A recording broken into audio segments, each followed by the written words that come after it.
मेरी इमेज की तो ना पहले से ही धज्जियां उड़ रखी थी मेरी मम्मी की वजह से। मैं ना स्कूल बस से जाता था और डेली जैसी मैं बस में चढ़ने वाला होता था उसी समय मेरी मम्मी को याद आता था, अरे ये दूध पीना तो भूल ही गया। भगते भगते उबलता हुआ दूध और बादाम लेके मेरी मम्मी बस के सामने खड़ जाती थी कि जब तक मैं वो उबलता हुआ गरम गरम दूध खत्म नहीं करूंगा कोई कहीं नहीं जाएगा। भाई मेरी माँ एक दूध के गिलास और 2 बादाम के साथ पूरी बस हाईजैक कर लेती थी। अब ना सारा प्रेशर मुझ पे होता था क्योंकि मुझे वो 100 सेल्सियस का लावा जितना गरम दूध 10 सेकंड में गटकना है, क्योंकि अब बस के सारे बच्चे इंक्लूडिंग ड्राइवर और कंडक्टर भैया सबकी नजर मुझ पे ही है। वो गरम दूध गटकने के बाद मेरा गला कुछ ऐसा हो जाता था। वैसे ये मेरी फोटो लीक कौन कर रहा है बे? टीनेज में तुम्हारे माँ बाप तुम्हारी प्राइवेसी की धज्जियां उड़ा के रख देते हैं। एग्जाम्पल के लिए अगर तुम अपने फोन कहीं छोड़ के जाओगे ये पक्का चेक करेंगे, और अगर तुम बोल के जाओगे मेरे फोन पे किसी का भी फोन आए तो उठाना मत, फिर तो पक्का उठाएंगे। और चलो फोन उठा लिया कोई दिक्कत नहीं है, लेकिन अब बात भी तो करो सामने वाले से। फोन उठा के चुपचाप खड़ जाएंगे। इनको पता लगाना होता है कि सामने वाला कौन है, क्योंकि इनको लगता है कि तुम्हें बस लड़कियां ही फोन करेगी।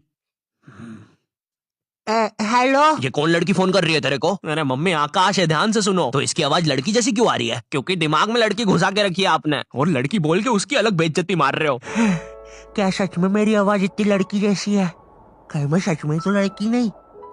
बहुत हो गया, अब मैं अपनी शक्तियों का गलत इस्तेमाल करूंगा। और इसी तरह आकाश ने अपनी शक्तियों का गलत इस्तेमाल शुरू कर दिया। बेबी एक बार फिर से बोलो ना प्लीज ना। रिचार्ज करवाओ ना सोना बाबू।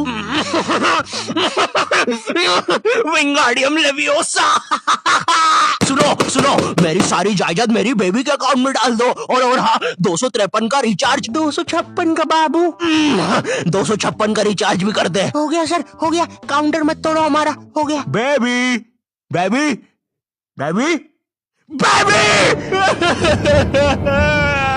सब छोड़ के चले जाते हैं। और इसी तरह आकाश बन गया दुनिया का सबसे बड़ा स्कैमर।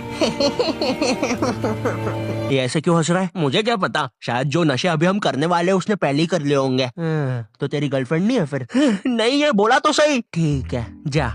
वैसे एक सेकंड, नशे के बारे में क्या बोला तू? अगर तुम अपने फोन की तरफ देख के इतना सा भी मुस्कुरा दोगे ना तो इन्हें लगेगा तुम अपनी गर्लफ्रेंड से बात कर रहे हो। और चलो मान भी लेते हैं अगर मैं अपनी गर्लफ्रेंड से बात कर रहा हूँ तो मैं मुस्कुराऊंगा क्यों? अरे भाई वो गर्लफ्रेंड है मेरी, जोकर थोड़ी ना। अरे अरे नहीं नहीं। ओए सुरेश, क्या तुम्हें ये नाव वापस चाहिए? अंदर आओ। ओए रहने दे, नाली वाली नाव है वैसे भी, तू ही रख ले। और तेरे को शायद कहीं देखा है मैंने। ओए तू तो शालिनी जैसी दिख रही है। ओए शालिनी है ना तू? अरे नहीं, तू फिर से इतना सारा मेकअप करके नल्ली में बैठ गई पागल लड़की। नहीं क्या नहीं, अंदर छींची होती है पता भी है। नगर पालिका वालों को बुला के लाना पड़ेगा, निकालेंगे तुझे यहाँ से। पता नहीं कहाँ की हिट पिक्चर देख ली जोकर वाली, नल्ली में बैठ जाती है बार बार जाके। सांप बिच्छू ने काट खाया तो पता नहीं कैसी गर्लफ्रेंड है।